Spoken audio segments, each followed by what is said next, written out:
तो दोस्तों चलिए सुनते हैं कहानी का अगला भाग, चांदपुर की चंदा पार्ट 18।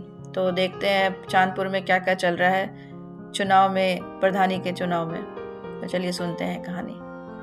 चुनाव चुनाव चुनाव, प्रधानी प्रधानी प्रधानी। पूरब टोला से लेकर पश्चिम टोला और काली माई से लेकर बरम बाबा तक माहौल में अजीब सा संक्रमण है। न हवा में शीतलता है, न ही खेतों की नीरवता में स्पंदन। न पेड़ों पर पक्षी चहचहा रहे हैं, न ही पीपल के पत्ते ताली बजा रहे हैं। इस चांदपुर की बलुई माटी में राजनीति का करिया कीड़ा घुस गया है।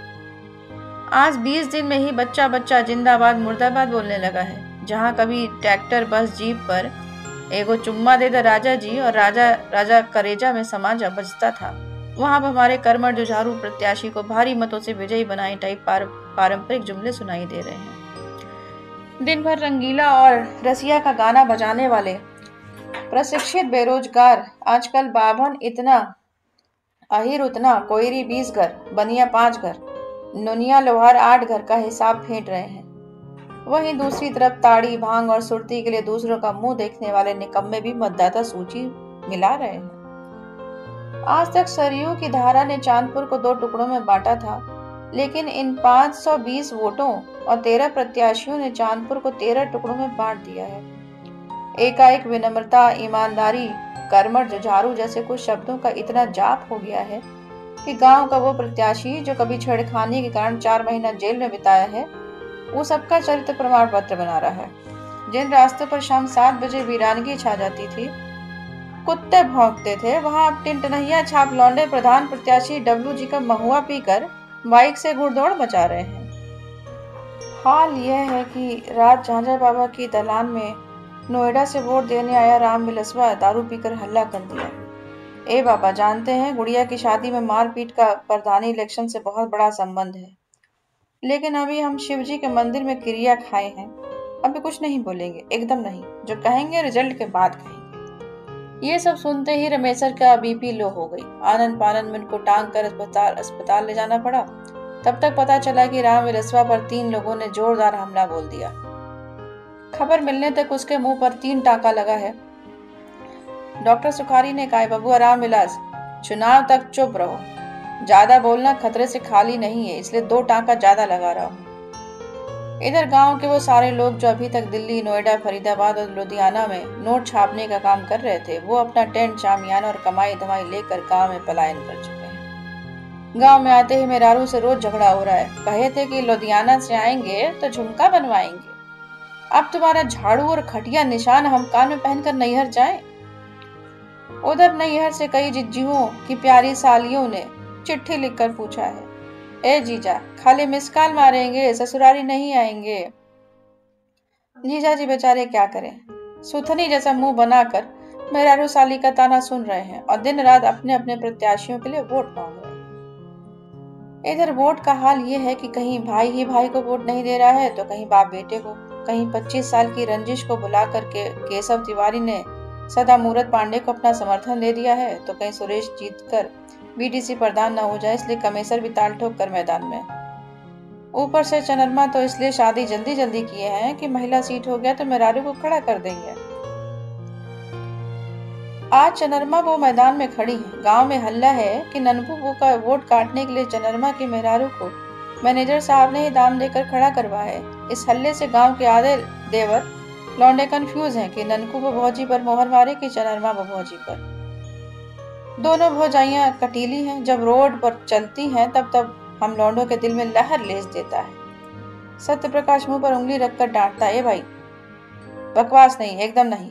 इस बीच कल कुछ चुनावी विश्लेषकों ने खेदन की दुकान में बैठकर अपने दारू की बोतल से एक एग्जिट पोल निकाला और साबित कर दिया कि ननकू वो भौजी का पड़ला चुनाव में सबसे भारी चल रहा है, क्योंकि गांव की 50 से ज्यादा औरतों का वो विधवा पेंशन बनवाई है, इसलिए सारी औरतें उसके साथ हैं। डब्लू नेता 60 वोट से हार रहे हैं। इस एग्जिट पोल से गांव में तहलका मचा है। ननकुआ वो जीत रही है। कैसे रे भाई? अरे भाई, उसके लिए ब्लॉक का एक अधिकारी और विकास भवन बाबू आज 4 दिन से चांदपुर में डेरा डंडा डालकर वोट मांग रहा है। बक, ये सब फर्जी अफवाह है। ये लोग भौजी के मामा के लड़के अपनी बहन को जिताने आए हैं। ना रे भाई, ननकू वो भौजी में दम है दम।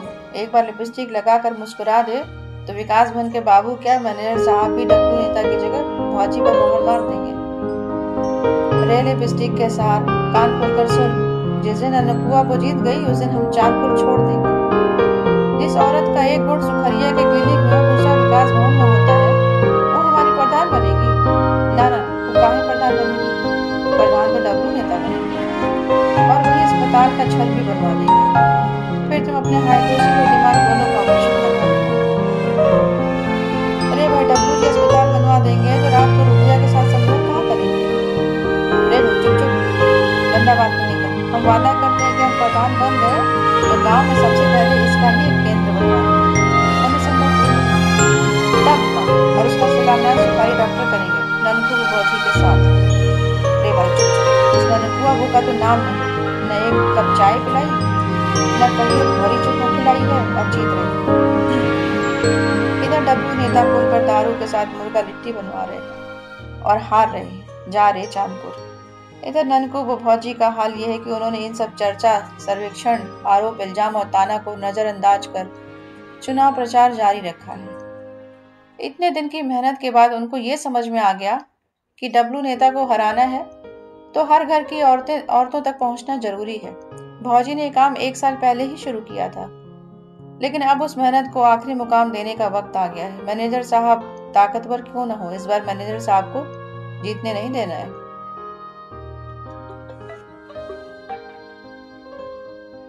भौजी इसी संकल्प के साथ पल्लू निकाल के भसुर, ससुर, देवर, सास, ननद सबके सामने जा रही हैं और हाथ जोड़ के खुद को प्रधान बनाने की जोरदार अपील कर रही हैं। तमाम औरतें भौजी के साथ हैं, लेकिन पिंकी की चाची खुलेआम डब्लू नेता के लिए वोट मांग रही है। आखिर क्यों न मांगे? डब्लू नेता ने मुफ्त में पिंकी की शादी कराने का वादा जो किया है। चाची सोते उठते बस यही माला जपती है, हे भगवान बस डब्लू जी को जिता दीजिए। इधर गांव में भी ये हल्ला है कि हर घर में 500 से लेकर 1000 रुपया तक बांटा जा रहा है। जो एक बोतल दारू मांगा है उसे एक पेटी दिया गया है। जितना सुविधा शुल्क मैनेजर साहब ने बोर्ड परीक्षा में वसूला था वो सब प्रधानी में झोंक दिया है। इस समाचार से बौखलाए एक उम्मीदवार राजेश सिंह ने कल चुनाव में खर्च करने के लिए अपना खेत रेहन रखा। तब जाकर अंग्रेजी, हिंदी, देशी विदेशी किस्म किस्म का दारू सबको हासिल हुआ। अब ननकू भौजी क्या बांटे? उनके पास न दाम है, न मुर्गा, न ही दारू। बस 2 हाथ हैं जिनको जोड़कर ये वादा कर रही हैं कि जीत जाएंगी तो गांव की बेटियों के लिए कुछ करेंगी। उन गांव की महिलाओं के बारे में सोचेंगी जो बस रसोई घर से लेकर बिस्तर तक सिमट गई हैं। लेकिन पैसे और दारू मुर्गे की बाढ़ में उनका ये वादा महज चुनावी वादा लग रहा है। दीना की माई कहती है, ये बड़का इंदिरा गांधी हुई हैं, इतना वादा तो सब नेता करता है, लेकिन विकास कहाँ होता है जी? भौजी ये सब सुनकर चुप रह जाती हैं। कदम उनके बढ़ते जाते हैं। अब तो जो होगा वो वोट के दिन ही देखा जाएगा। कल वोटिंग है। आज सुबह से गांव में कुत्ते भौंक रहे हैं। शायद उन्होंने दारू नहीं पिया, लेकिन हड्डियां खाकर कुछ दिन से उनकी आवाज भी ऊंची हो गई है। इधर दियारे में नजर दौड़ाने पर सब सूना ही लगता है, कहीं कोई नहीं है। पदारथ यादव की आज भैंस गर्म है, लेकिन भैंसा कौन खोजने जाए? अभी चुनाव से उनका मूड गर्म हो रखा है। उस पर जाकर 3 घरों में वोट मांगना है। इधर सरयू पार की अपनी मड़ैया में कल रात को मंटू ने एक भयानक सपना देखा है। उसने देखा है कि सरजू जी में इस बार बाढ़ नहीं, समुद्री तूफान आया है। गांव में कोई जिंदा नहीं बचा है, एक कुत्ता तक नहीं। चारों तरफ लाशें ही लाशें बिखरी हैं। इस सपने के बाद वो मड़ई से बाहर आकर रात भर पागलों की तरह टहलता रहा है। बीच में नदी न होती तो रात अंधेरी न होती तो वो उत्तर टोला की उस बसवारी के सामने खड़ा होता जहां से पिंकी ने उसे आखिरी बार देखा था। लेकिन कैसे? इस डरावने सपने की याद ने सब चौपट कर दिया है। ऐसा लग रहा है कि चांदपुर के ऊपर प्रेतों का साया है। हर आदमी राजनीतिक हो चुका है। हर आदमी अपने भीतर बैठे एक अदद नेता के अहंकार को पुष्ट कर रहा है। मंटू ने तय कर लिया है कि वो चांदपुर के उस पार नहीं जाएगा। वो इसी पार अपनी मड़ैया में रहेगा, नाव चलाएगा और लुरकी गाएगा। भाड़ में जाए चुनाव, भाड़ में जाए नेता। वो इस गांव का वोटर भी नहीं है। लेकिन कहीं पिंकी वोट देने आ गई तो तब तो जाना पड़ेगा ना। अपनी करेजा को आखिरी बार देख ले। मन मझधार में फंसे नाव जैसा हिल रहा है। हे भगवान, सुबह क्या होगा? इधर सुबह से पोलिंग शुरू हुई है। चांदपुर में 2 पोलिंग स्टेशन बनाए, एक सरयू के इस पार, दूसरा उस पार। उस पार वाले भी वोट देने के लिए लाइन में खड़े हैं। वो क्या करें, खड़े होना उनकी नियति है। न जाने कितने चुनाव हुए और न जाने कितने चले गए। उनके पास आज तक बिजली पहुंची है, न ही अस्पताल, न ही स्कूल। न उनके पास बाढ़ राहत वाले जाते हैं, न कोई सरकारी योजना। वो तो इस जिले के सबसे ठगे गए लोग हैं। न उन्हें यूपी वाले अपना मानते हैं, न ही बिहार वाले अपनाते हैं। बस चुनाव में ही सारे नेताओं को उनकी याद आती है, इसलिए हर चुनाव में वो चुपचाप खड़े हो जाते हैं। सामने हजारों एकड़ में फैला दियरा उनकी बदकिस्मती पर हंसता है। आज भी जब सब लोग वोट देने के लिए खड़े होते हैं, इधर इस बार उत्तर टोले में आइए। पिंकी की आंखें सूज गई हैं, चेहरा एकदम पीला पड़ गया है। चाची ने आज सुबह ही उसे मारा है। छिनार कहीं का, वोट देने नहीं जाएगी तो क्या बैठ के भतार को चिट्ठी लिखेगी?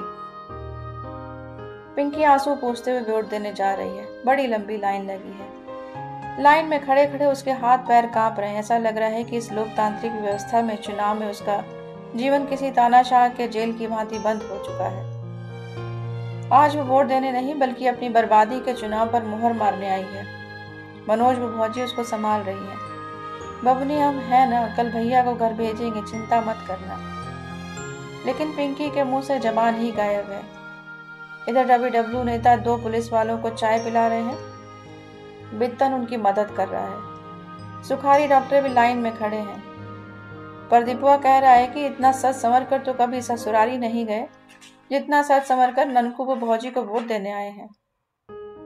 भौजी उनको देखकर मन ही मन मुस्कुराती है। लाइन में खड़ा सत्य प्रकाश फूकन की तरफ देखकर कनखियों से कहता है, वाह भाई, मोहब्बत हो तो ऐसा हो। इधर दीना, मंतोज, गुड्डू, फूकन सब लाइन में खड़े हैं, लेकिन कोई किसी से नजर नहीं मिला रहा है। झांझा बाबा को वोट दिलवाने रमेसर आए हैं, लेकिन रमावती नहीं आई है। उनकी तबीयत कल रात से ही ज्यादा खराब है।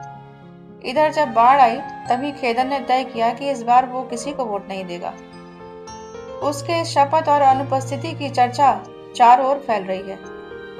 तब तक किसी ने उस पर मंटू को खबर दे दिया कि पिंकी वोट देने के लिए गई है। फिर क्या, ऐसा लग रहा है मानो किसी ने घाव में कांटा चुभा दिया हो। वो अपनी डेंगी को सरजू में दौड़ा दिया है। राकेश समझा रहा है, एकदम पगला गए हो क्या यार?